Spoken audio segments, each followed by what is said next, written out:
lead to a growth of tension in the whole region.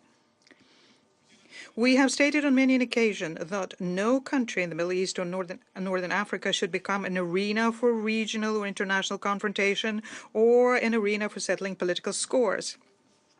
What happened in the night of the 14th of April did not happen in a vacuum. The steps undertaken by Iraq became a reaction to a disgraceful inaction by the Security Council. And a reaction to an egregious attack by Israel against Damascus, and not the first one, because Syria is constantly being bombarded by Israel. Many of you today did not find the courage to state clearly that the outburst of violence in the Middle East is developing against the background of an operation which is lasting more than 6 months, is unprecedented in terms of the number of victims, an operation conducted by West Jerusalem in Gaza and West Bank. And this is despite an unambiguous demand in Security Council Resolution 2728 to cease fire immediately. Such silence about the deep root of the crisis is unacceptable, we think, especially against the background of the tension surrounding Iran, which is fueled by the U.S. and other colleagues, and the fact that Israel is not complying with the Security Council resolutions is an obvious disrespect shown to the Council, to all of you who are here in the members' seats, and a complete disregard to the decisions made by the Security Council. And non-compliance with Security Council decisions is not something that one should get away with, and it's fraught with sanctions against the violator. Madam President, we recall very well the dangerous escalations in January 2020 when the region was on the brink of a conflict as a result of an illegal elimination by the United States on Iraqi territory of Qasem Soleimani and a number of other Iraqi officials. But Washington did not draw appropriate conclusions from that, and as a result, the reckless acts undermining stability, security, and sovereignty of regional neighbors of Iran are continuing. We call on all involved in the incident, all parties involved in the incident, to exercise restraint under the extremely tense situation on the ground in the Middle East. And the obvious risk of the conflict growing and becoming a region-wide. We expect that the regional states will resolve all of the issues they have using political and diplomatic means only. We also think it's important to make sure that the constructive international players assisted in this matter. The spiral of confrontation and bloodshed must be stopped. We think it's urgent for the entire international community to undertake all efforts necessary to de-escalate the situation. Otherwise, the region could become drawn into a vicious cycle of mutual attacks and violence. In this regard, we note the signal sent by Tehran that they do not seek a further military escalation against Israel. And we urge West Jerusalem to follow suit and reject the practice of provocative use of force in the Middle East, as they are fraught with extremely dangerous risks and consequences for the whole region, which is already destabilized as a result of intensified Israeli-Palestinian confrontation. I thank you. I thank the representative of the Russian Federation and pass the floor to China. Madam President, I thank Secretary General Antonio Guterres for his briefing. I look forward to hearing the statements to be made by Iran, Israel, and Syria, respectively, on the evolving situation. Since the Gaza conflict began, the international community has deplored the unacceptable humanitarian catastrophe in Gaza and made strong demands for an immediate ceasefire to end the hostilities. It has also expressed grave concerns at how a prolonged conflict would exacerbate the tensions in the region with serious compounding spillover effects. On the 1st of April, Iran's diplomatic premises in Syria were targeted in an airstrike, resulting in multiple casualties on the Iranian side and serious damage to the said premises. This incident was a serious violation of the UN Charter and international law, as it violated both the sovereignty of Syria and that of Iran. It was of a most egregious nature. A moment ago, Secretary-General Guterres briefed us on the escalation that happened on the 13th of April, which China finds highly concerning. We have also noted that, according to Iran, its military action was in response to Israel's aggression against its diplomatic premises, and the matter can be deemed concluded.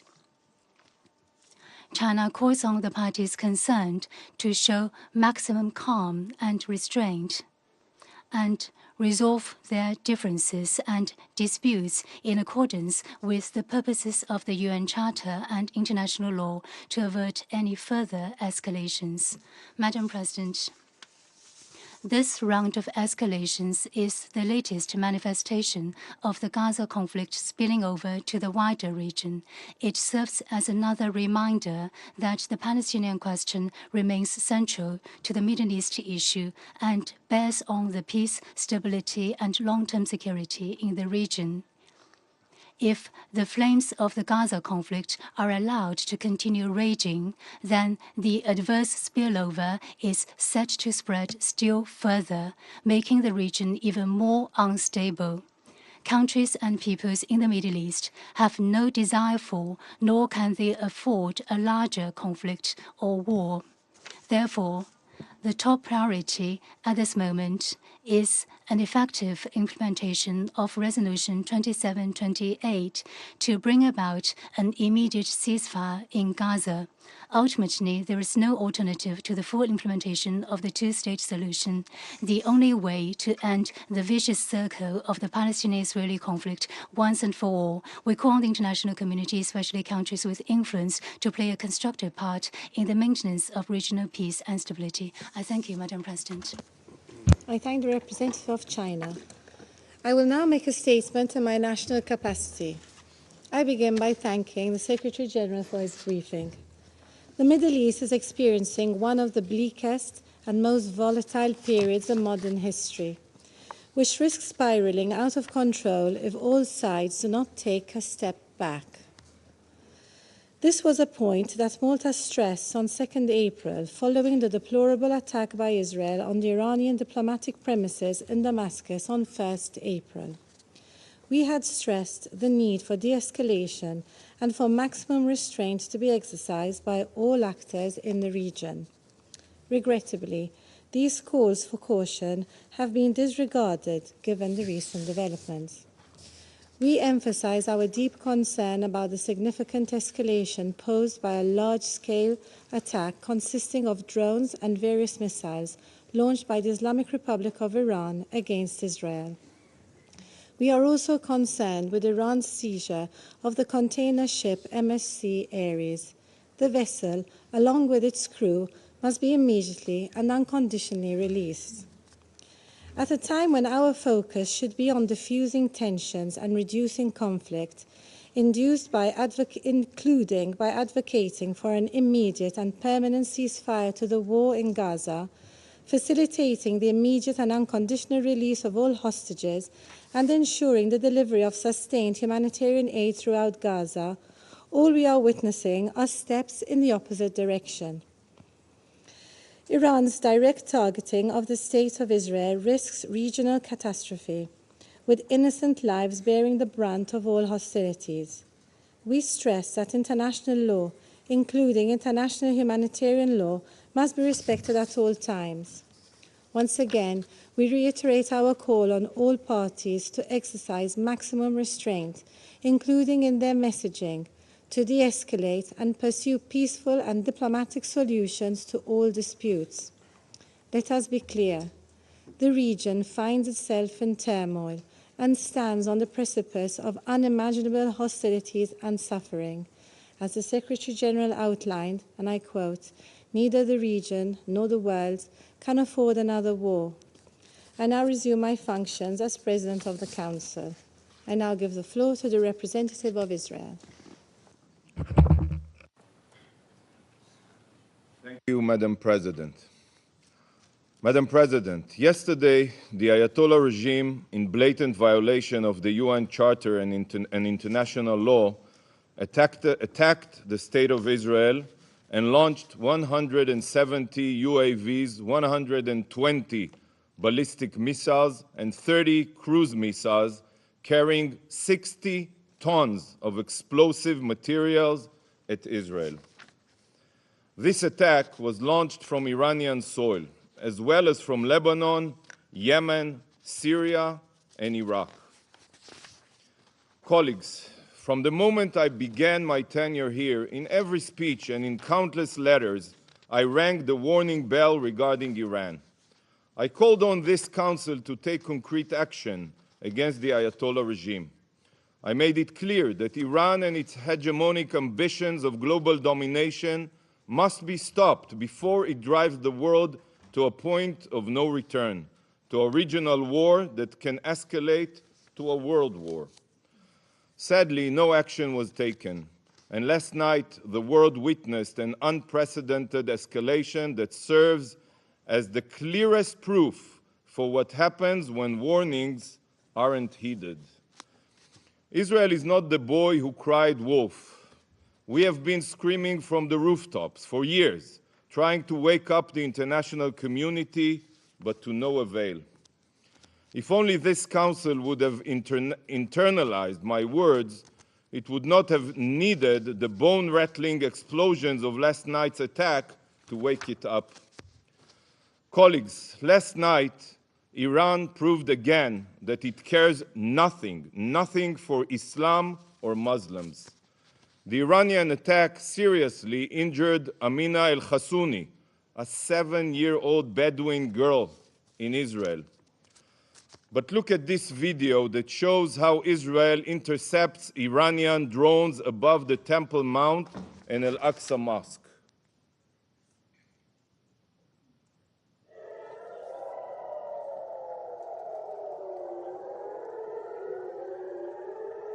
Here, you can look at it.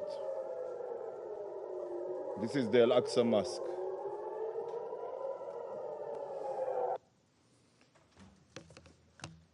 To Iran, Israel's annihilation and igniting the region is more important than Islamic holy sites. The Ayatollah regime, in its plot to impose a global Shiite hegemony through its proxies, has even attacked Saudi Arabia, as we all remember, Aramco oil field, the United Arab Emirates, and anyone else they view as an obstacle. I asked the Algerian representative here, how does this make you feel? Is this a price you support, attempting to blow up mosques and murdering Muslims? Yet, while this direct Iranian attack on Israel was the first of its kind, it is just the most recent chapter in a blood-soaked saga that started from the moment the Islamic Revolution reared its head.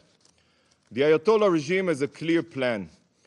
Its goal has been and continues to be world domination by exporting its radical Shiite revolution across the globe. I assume you all know it. The Islamic regime of today is no different than the Third Reich, and Ayatollah Khamenei is no different than Adolf Hitler. Hitler's Third Reich was envisioned to be a 1,000-year empire stretching across continents, just as Khamenei envisions his radical Shiite hegemony to stretch across the region and beyond. This is why Iran arms themselves with intercontinental ballistic missiles, ICBMs. Iran and Israel are on the same continent. You are next. The Ayatollah regimes acts like the Nazi regime, and their army includes Hamas, Palestinian Islamic Jihad, Hezbollah, the Houthis, the Revolutionary Guard, and other savage jihadists. Instead of shouting, Sieg Heil, these radical Nazi Islamists scream, death to Israel, death to America, death to England. Just like the Nazi regime, the Ayatollah regime sows death and destruction everywhere it touches. For the past years, Ukrainian civilians have been killed from the skies with Iranian weaponry. President Zelensky, in condemnation of Iran's attack last night, said, and I quote, "The sound of Iranian Shahed drones, a tool of terror, is the same in the skies over the Middle East and Europe. This sound must serve as a wake-up call to the free world. Listen to President Zelensky and wake up. Just like the ever-reaching hand of the Wehrmacht, Iran struck Albania with cyber attacks and launches strikes against Kurds in Iraq. We all remember the 2021 attack on the oil tanker Mercer Street, in which British and Romanian crew members were killed. And just yesterday, Iran seized a Portuguese cargo ship. The crew being held right now by Iran includes Indian, Filipino, Pakistani, and Russian nationals. Iran threatens global maritime trade. Iran is not only a terror state, Iran is a pirate state. Colleagues, just this week, the court in Argentina held Iran directly responsible for the 1994 terror attack in Buenos Aires on the Jewish Community Center, which killed 85 people and wounded 300. And just like the Third Reich and their brutal SS officers, the Iranian regime not only spreads evil abroad, but also torments and murders their own citizens. In 2023 alone, the Ayatollah regime executed 834 Iranians. The regime oppresses women while murdering them for not wearing their hijab properly. When the Iranian people peacefully protest this brutality, they are suppressed by live ammunition. Hundreds of protesters were killed and thousands have been arrested. This is a regime that allows its own people to die of thirst in Isfahan, while it funds terror around the world with billions of dollars. What have you done to defend the world from Iran? Seriously, the entire globe is suffering from Iran, including the Iranian people. Please defend them. For years, the world has watched the rise of a Shiite Islamist Reich. Yet, just like during the rise of Nazism, the world has been silent, deafeningly silent. Mr. Secretary General, Iran has been violating Security Council resolutions and the UN Charter for years.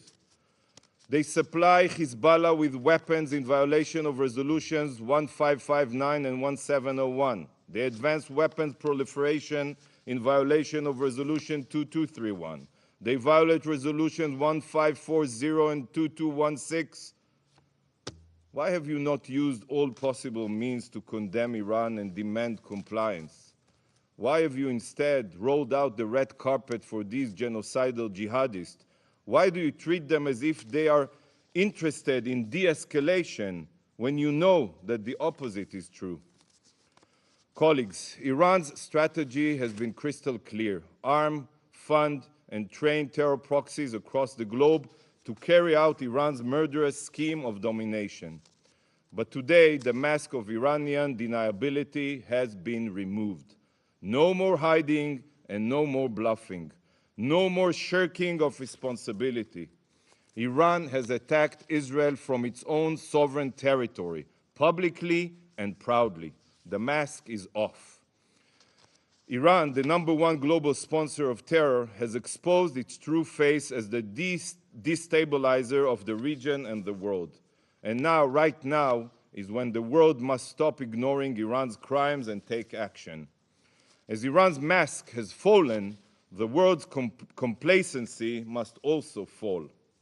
The mask comes off, and the gloves must come on.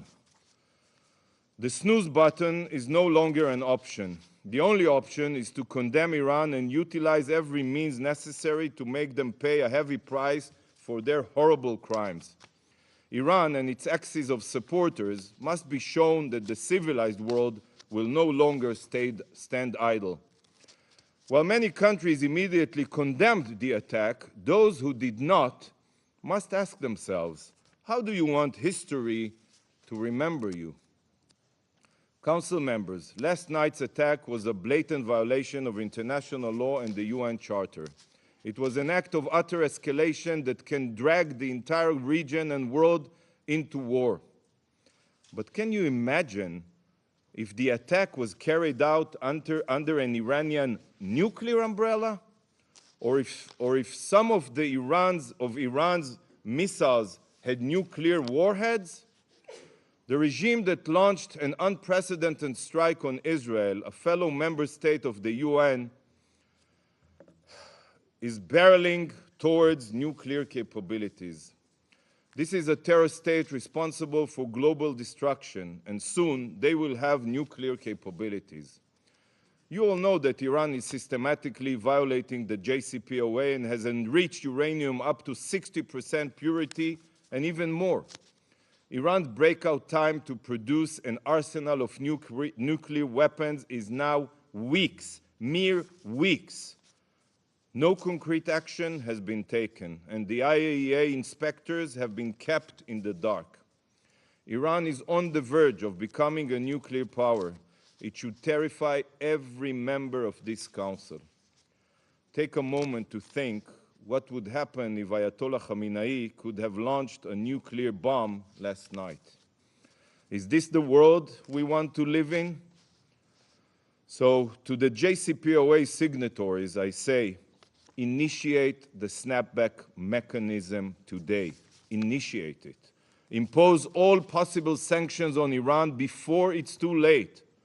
We need a world led by Churchills, not Chamberlains. Colleagues, on October 7th, Hamas, with Iranian funding, with Iranian weaponry, with training, carried out the most brutal massacre of Jews since the Holocaust. They slaughtered our children. They burned entire communities. They raped our women. They took families hostage and are abusing 133 hostages. Hezbollah, with its Iranian arms and sponsorship, have fired thousands of rockets into Israel since October 7th, decimating towns. The Houthis, with Iranian weapons and instructions and intelligence, are firing at every merchant vessel that is suspected of having ties to Israel. And then Iran, who directs and pays for all of this violence, carried out an attack of epic proportions on Israel. Colleagues, we are being fired upon from all fronts, from every border. We are surrounded by Iran's terror proxies. The war in Gaza extends far broader than Israel and Hamas.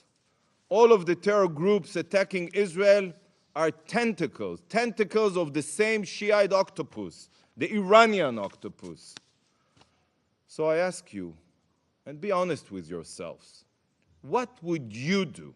What would you do if you were in Israel's shoes? How would you react if your existence was threatened every single day? While the Ayatollah regime thinks, they only think, that Israel is a frog in a boiling water, that we are becoming accustomed to the threats on our survival and won't notice until it's too late, they are wrong. You are wrong. This attack crossed every red line, and Israel reserves the legal right to retaliate. We are not a frog in boiling water. We are a nation of lions. Following such a massive and direct attack on Israel, the entire world, let alone Israel, cannot settle for inaction. We will defend our future. Colleagues, despite the magnitude of the attack, 99% of Iran's UAVs and missiles were intercepted by Israel and our allies. I wish to take this opportunity to thank the United States and our partners for standing with us in defending Israel against the Ayatollah regime indiscriminate attacks.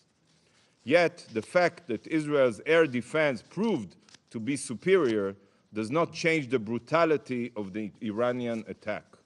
Iran can no longer hide behind its proxies. It has now exposed itself as the terror exporting pariah state that it is, and it must, from now on, be treated as such. It's not enough to remove Iran from the UN Commission on the Status of Women. Iran is the world's worst human rights violator, and such a regime cannot hold any UN position. No more red carpet treatment here at the UN. No more appeasement. Today, the Council must take action. Condemn Iran for their terror, trigger the snapback mechanism and reimpose crippling sanctions, designate the Iranian Revolutionary Guard Corps as a terror organization. Action must be taken now, not for Israel's sake, not for the region's sake, but for the world's sake. Stop Iran today. Thank you, Madam President. I thank the representative of Israel. I pass the floor to the representative of the Islamic Republic of Iran. Thank you. In the name of God, the compassionate and merciful, Madam President, as we informed in our letter last night in response to the Israeli regime's recurring military aggression, particularly its armed attack on 1st April 2024 against Iranian diplomatic premises, a defiance of Article 2 of the Charter of the United Nations, the armed forces of the Islamic Republic of Iran carried out a series of military strikes on Israeli military objectives with dozens of missiles and drones. Iran's operation was entirely in the exercise of Iran's inherent right to self-defense as outlined in Article 51 of the Charter of the United Nations and recognized by international law. This concluded action was necessary and proportionate. It was precise and only targeted military objectives and carried out carefully to minimize the potential for escalation and prevent civilian harm. Madam President, we thank those members of the Council who condemned the Israeli armed attack against our diplomatic premises in Syria. Regrettably, in this chamber, certain members of the Council, including the US, UK, and France, has chosen once again to turn a blind eye to reality and overlook the root causes contributing to the current situation. In hypocritical behavior, these three countries falsely blamed and accused Iran without considering their own failures to uphold their international commitment to peace and security in the region. They made unsuccessful attempts to use lies, manipulate the narrative, spread disinformation, and engage in a destructive blame game. All the while, they deliberately disregarded Iran's inherent right to respond to the violation of a fundamental principle of international law, the inviolability of diplomatic representative and premises. Moreover, they ignored the underlying root causes of the current situation in the region. For over 6 months now, these countries, especially the United States, have shielded Israel from any responsibility for the Gaza massacre, while they have denied Iran's inherent right to self-defense against the Israeli armed attack on our diplomatic premises. At the same time, they shamefully justified the Israeli massacre and genocide against the defenseless Palestinian people under the pretext of self-defense. They made cynical attempt to justify and cover up the atrocities of the Israeli regime against the people of Palestine by arbitrary and misleading interpretation of self-defense. Madam President, following the Israeli regime cowardly terrorist and armed attack against our diplomatic premises in Damascus, the Syrian Arab Republic, on the 1st of April, we notified the UN Security Council and Secretary General of such international wrongful act, as well as of Iran's inherent right under international law to respond to such terrorist armed attack. Also, in a phone conversation with the UN Secretary General on 2nd April, Iran Foreign Minister discussed the situation and called for taking appropriate action and a strong condemnation from the international community for this horrific crime. We called upon the Security Council to strongly denounce this unjustified criminal and terrorist act, taking decisive and appropriate measure to bring the perpetrators to justice swiftly and prevent the requirements of such horrible crime against the diplomatic premises of any member state. Regrettably, the Security Council has failed in its duty to maintain international peace and security. Russia proposed a press statement to denounce this atrocious act, which was backed by China, Algeria, and many members, but was blocked by the US, UK, and France. Faced with such circumstances, the Islamic Republic of Iran had no choice but to exercise its inherent right to self-defense under international law. Madam President, the root cause of the current situation are clear to all. From the start of the Israeli war against Palestinian people in Gaza, more than 34,000 civilians, 2/3 of them children and women, have been killed. All civilian infrastructures have been targeted and destroyed by Israel. Even humanitarian workers have not been immune from the military attacks of this rough regime. The absence of accountability and conscious inaction faced with the Israeli genocide and war crimes against the Palestinian people has only emboldened this regime to continue its violation unchecked.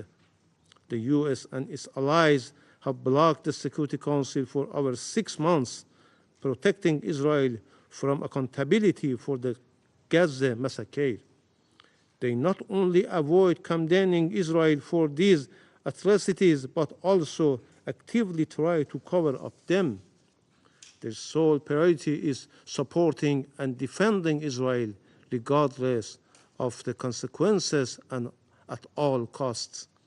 Despite international pressure and UN Security Council resolution calling for a ceasefire, Israel has defied this resolution. Rather, its focus remains on committing more atrocious crimes, showing no regard for international legal obligation. Madam President, this lawless regime has committed many atrocious crimes against our people. This regime blatantly and openly admitted its responsibility for the terrorist and destructive operation committed against Iranian officials, scientists, and civilians, and sabotage against our peaceful nuclear infrastructure in recent years. This Israeli regime even made explicit threats to use nuclear weapons against a sovereign member state of the United Nations. This terrorist regime is responsible for all criminal and terrorist acts committed against Iran and must bear the consequences.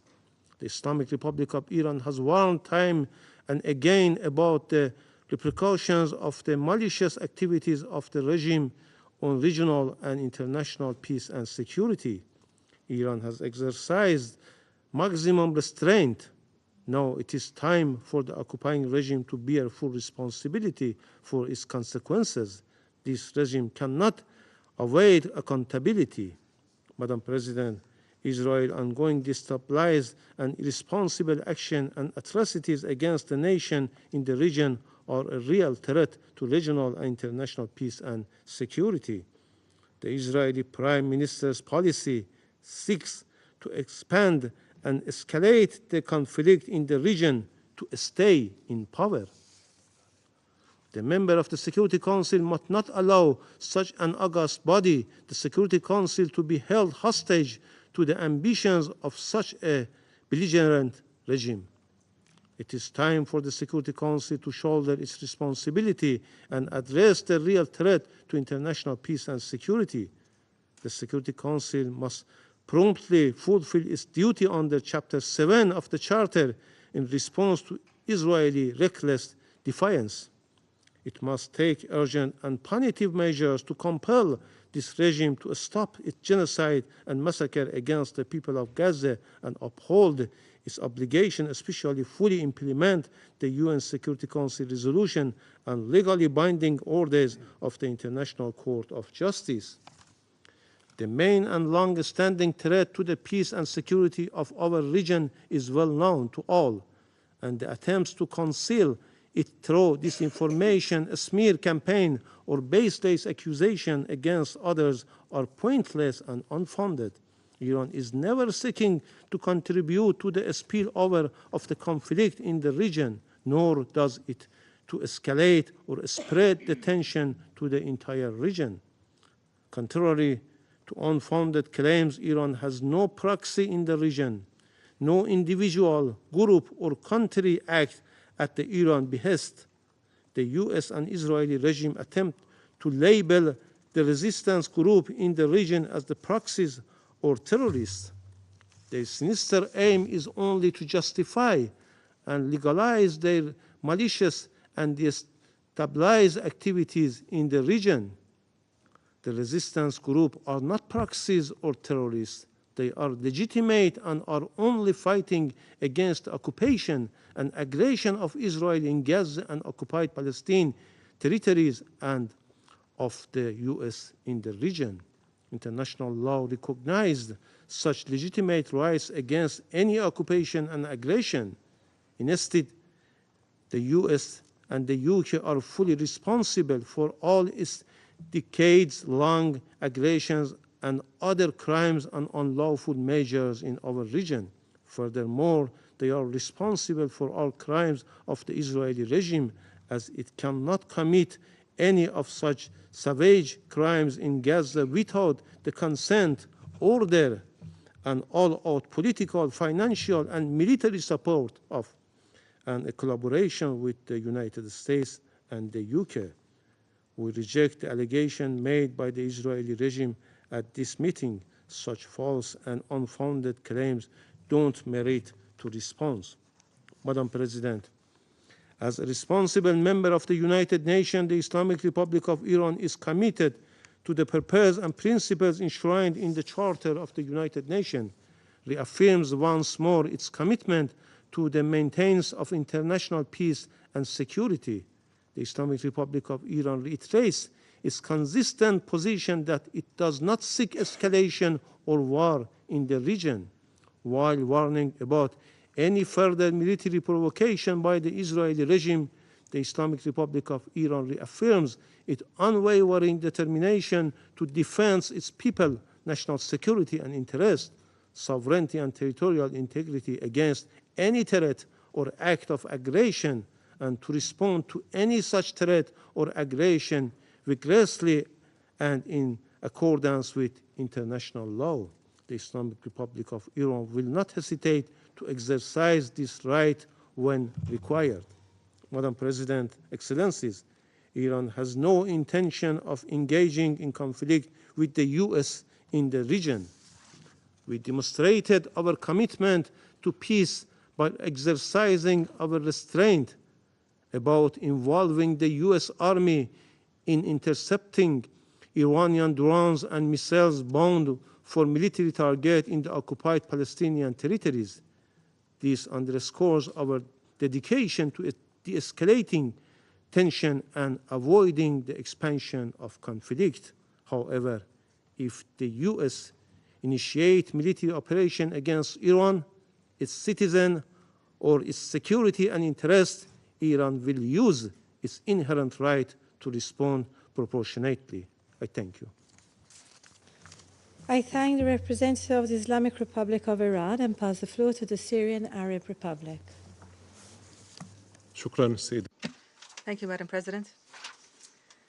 Madam President, what our region witnessed yesterday is a natural and inevitable outcome of repeated aggressions and grave violations of international law and the United Nations Charter perpetrated by the Israeli occupation authorities on the territories of my country, Syria, and other countries.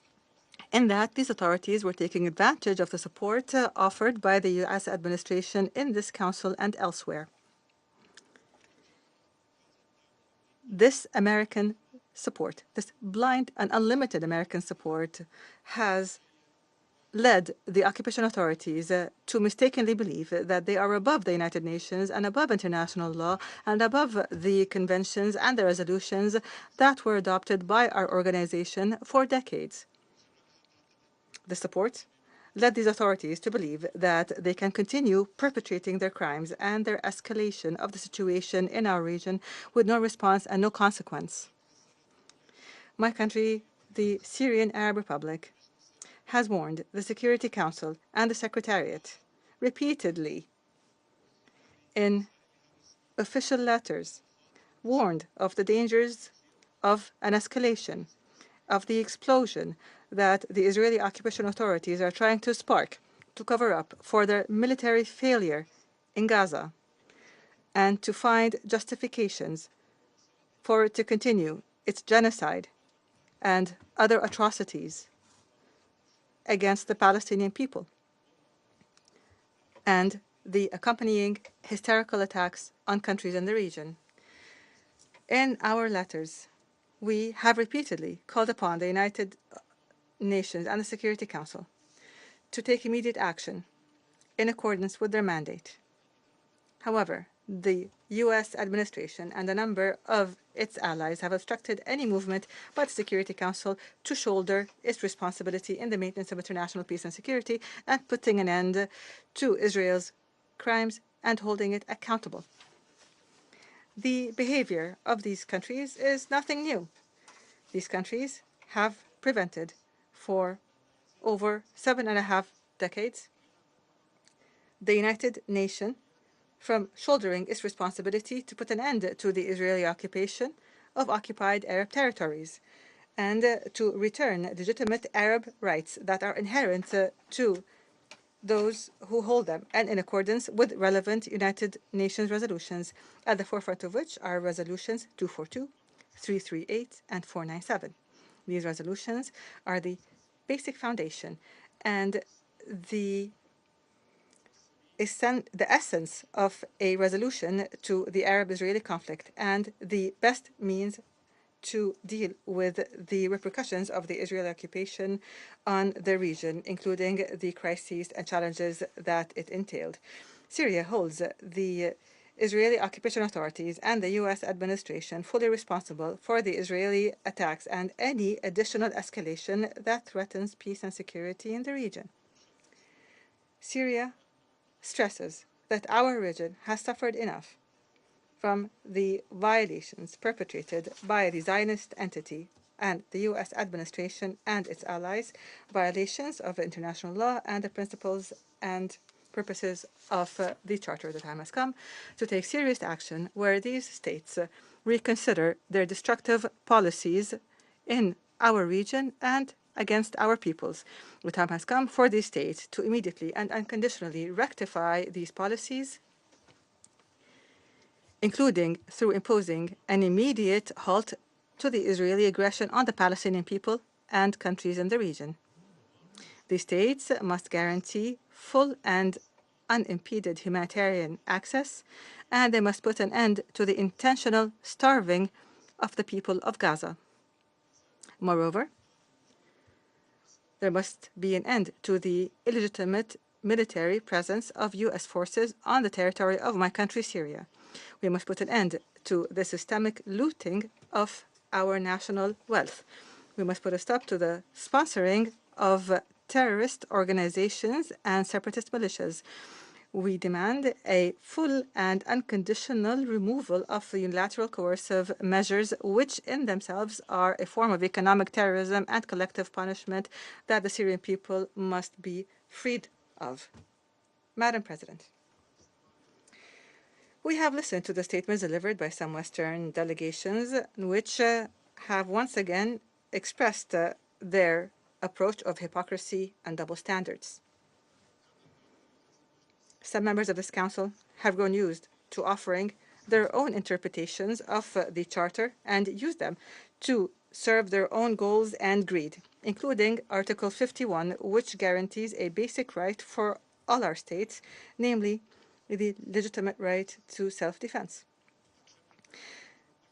The United States of America and Britain and France have launched repeated aggressions on my country, which is thousands of miles away from them. These three countries attacked my country collectively and individually based on a distorted interpretation of Article 51 and flimsy claims that are no more than baseless lies. They did not stop at that. Rather, they prevented the Security Council from discussing these attacks and from taking any action to uphold the principles of the Charter that these states are trying to replace with what they call a rules-based order. What the Islamic Republic of Iran did yesterday is a sound and practical exercise of the legitimate right to self-defense, as envisaged by the founding fathers of our organization and as guaranteed by Article 51 of the Charter. The Iranian response was an urgent necessity imposed by the Israeli occupation authorities' persistent crimes and hostile behavior. It was imposed by the fact that the three Western states who are permanent members of the Security Council have continued to obstruct the Security Council from taking any action to put an end to these violations or even simply condemn them. This was clearly manifest in the fact that the United States, France, and Britain obstructed the issuance by the Security Council of a press statement that condemns the Israeli terrorist attack against the Iranian consulate in the Syrian capital, Damascus, which was a clear violation of all international conventions and rules which guarantee the inviolability and immunity of diplomatic premises and personnel. And what else is to be expected from those who, along with their allies in the NATO, barbarically shelled the Chinese embassy in Belgrade in 1999? In closing, Madam President, on the 25th of April, 1945, the San Francisco Conference inaugurated its proceedings, laying the groundwork for the United Nations and the Charter, which is the guiding star for our collective action. And in the Charter were basic principles that confirm the need to respect sovereignty and equality between member states regardless of their size.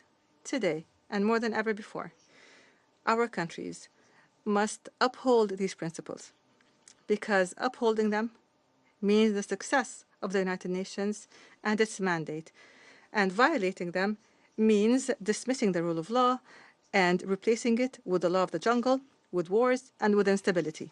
Syria is a founding member of the United Nations and continues to believe in this organization, in its principles, in its purposes.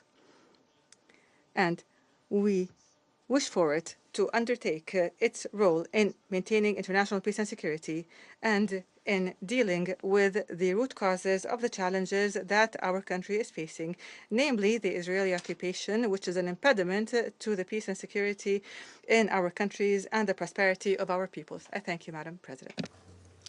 I thank the representative of the Syrian Arab Republic. There are no more names inscribed on the list of speakers. The meeting is adjourned.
addressing the wrong person to comment on it.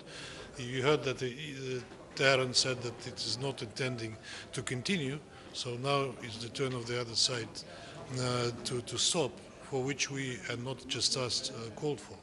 But I mean, altogether, if you consider how the issue was discussed, that was a scandalous and flagrant hypocrisy on how these two issues are treated by our Franco-Saxon colleagues. Do you think there'll be a product out of the Security Council?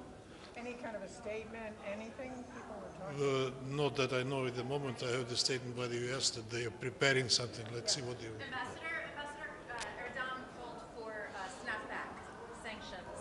Would Russia support that? It was a joke, okay? Thanks, Ambassador.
tensions in the region.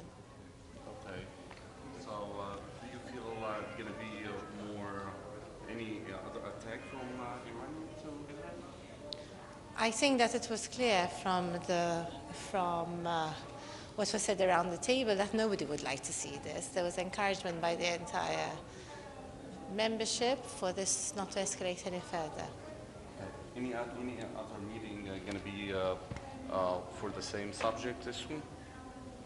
We just finished 5 minutes ago, so it's too early for me to tell you that. Are you thinking about adopting any kind of resolutions or joint? Well, there was, if you follow the meeting, there was one member that said that they will consider the possibility in the future. We have to wait and see what is presented. But do you don't think that everything is happening in the Middle East because whatever is going in Gaza? For us, the most important point and the priorities and the collective priorities, not just Malta's priorities, but the collective priorities of the Council for the Middle East are, first of all, the ceasefire. Secondly, not in order of importance, of course, but the release, the unconditional release of hostages and the delivery of humanitarian aid. Those have to remain their priorities. There should be no further escalations. We should not lose our focus from what the priorities are, and we have to remain focused on those priorities. Iran said that the attack was according to United Nations Charter. I mean, this is how they explain themselves. Do you believe that? I mean, how do you explain that? Malta is a peace-loving country, and so we condemn all attacks that happen and any escalation in the region. Really, we understand and we condemn the attacks of the 1st of April also, but we would, because of the very tense situation, the fact that any action and any further escalation could be very detrimental to a lot of civilians, a lot of people, many lives, many civilian lives that are at stake here. And we really need to ensure that there is maximum restraint. Whether one has the right or one doesn't have the right is really secondary at this point. Really, at this point, all the parties in the region need to calm down, need to take a step back, need to ensure that there is maximum restraint, and to remain focused on the implementation of Security Council resolutions, which is a permanent ceasefire, durable, lasting. I can't remember what word it was. Malta doing a great job. Malta doing a great job this month. Thank you for that. But why you cannot stop Israel for keep killing every minute civilian? You have to understand the Security Council works mostly by consensus. One member state cannot do it on its own. So any further action for the implementation of the resolutions needs to be a concerted action by the Council, not the Presidency. This is not a dictatorship. The Presidency's role is to ensure that when the Council needs to meet in emergency like today to discuss escalations, that we do it, that it is done, that we conduct the work of the business, the work of the Council. We ensure that the program of work is carried out effectively throughout the month. But it is not our role to implement on our own any decisions. Did this evening's meeting to vote this month on the Palestinians' application for full membership? It has been stated by one of the members of the Council that they intend to present a resolution. This has not been presented yet. So once it is, then we will know the potential timing of it. Did your meeting this evening help reduce tensions in any way? That's what we hope. One of the reasons why the Presidency ensured that we met very early and quickly with just enough time basically for members to prepare is what we allowed. We would have had it even this morning, this meeting. The reasons why we met in emergency sessions because we want to contribute to the maintenance of peace and stability in the region and the de-escalation of heightened tensions. And what's your assessment of the result now that it's wrapped? I think that the message around the Council table was very, very clear that there should be no further escalation. Everybody was of the same opinion on this, so the message was very clear. Thank you. Thank you, President. Thank you very much.